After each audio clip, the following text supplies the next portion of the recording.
Hello everybody and welcome. My name is Nick Gallardo and I'm the Exercise Services Coordinator here at Arthritis and Osteoporosis Western Australia.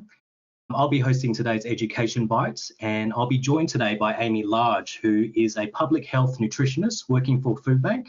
How are you, Amy? I'm good, how are you? I'm good, thank you.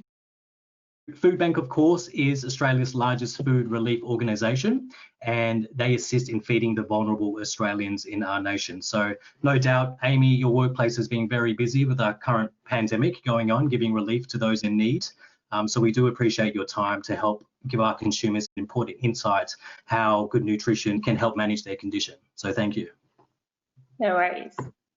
Okay, so Amy, many of our viewers have heard that research findings support that weight management is extremely important for people who are overweight or obese and have osteoarthritis and weight-bearing joints, such as the knees. Could you please provide our viewers with some practical tips on how they might achieve weight loss through diet?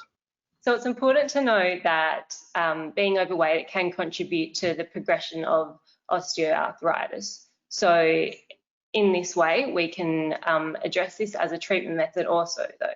So if we make efforts to reduce our weight to a healthier weight, then we can reduce the progression of the disease. So a few things that we might like to consider to achieve weight loss to a healthy weight is including a nice variety of lots of different foods in our diet most days. So the Australian Dietary Guidelines promotes eating foods across all 5 food groups. So this includes fruits, vegetables, dairy foods like milk, yogurt and cheese and alternatives, meat products and other protein sources like lean meats, fish, poultry, eggs, legumes and nuts, and also grain foods.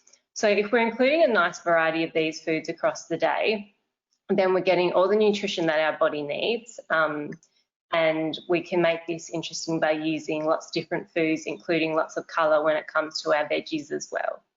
So when it comes to meal times, how do we actually put this into practice? So using the balanced plate approach, can be an effective way to think about this at meal times.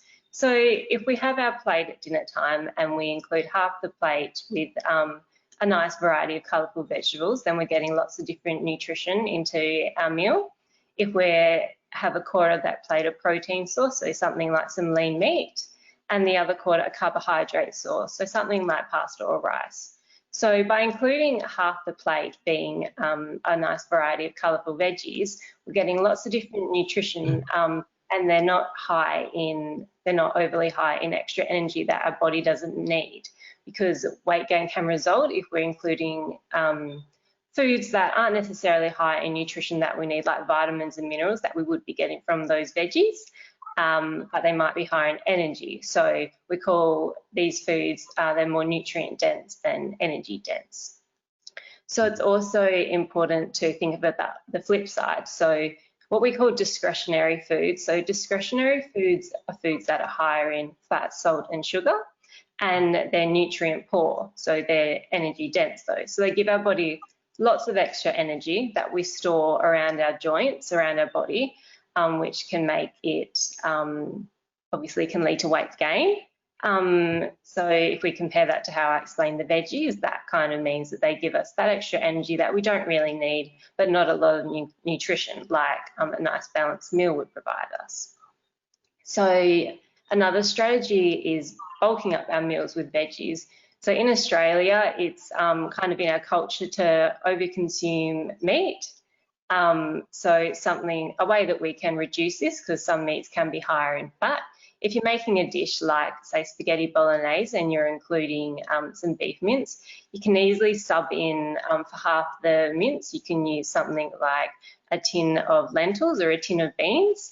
So that's still going to be getting lots of protein into your diet, which is the important nutrient that we get from those meat products, but it's going to be lower in fat and it's also a lot cheaper, and beans are so easy to keep on hand at home.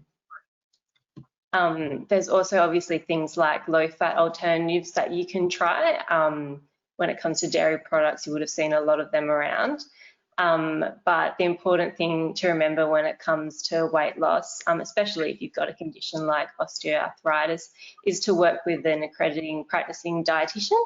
So accrediting practicing dietitians are endorsed by Dietitians Australia, which is means that we're providing evidence-based support. So if you're working with an accredited practicing dietitian, then you can be assured that the support you're receiving is based on adequate research, and you're not going to receive any advice to take up fad diets or anything like that, which only really give you those short-term results, kind of promise you quick fixes, but they don't really help you in the long term. And you can make sure you're getting some really good individualised advice. So that will be specific and relevant to your needs. So not only to your condition, but also to your lifestyle and any other social aspects or any other conditions of your health that might need to be considered also. All right, great. Awesome tips there, Amy. Thank you very much. No worries. Apart from the accredited dietitians, are there any other resources which our consumers with osteoarthritis can reach out to if they did want to manage their weight at all? So you can access, as I mentioned before, the Australian Dietary Guidelines. A lot of their resources are on the Eat for Health website. So you'll find lots of tips around portion sizing as well. So what a serve size actually looks like.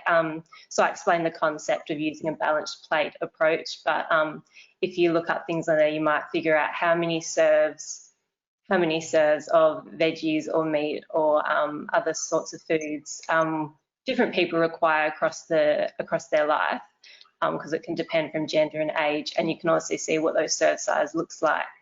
So those sorts of resources might be helpful. Of course. All right, great. All right, thanks for that, Amy. Really appreciate you jumping online and helping us out today with your education bite and taking some time out, given your busy workload. So thank you. Thank you, no worries. Right.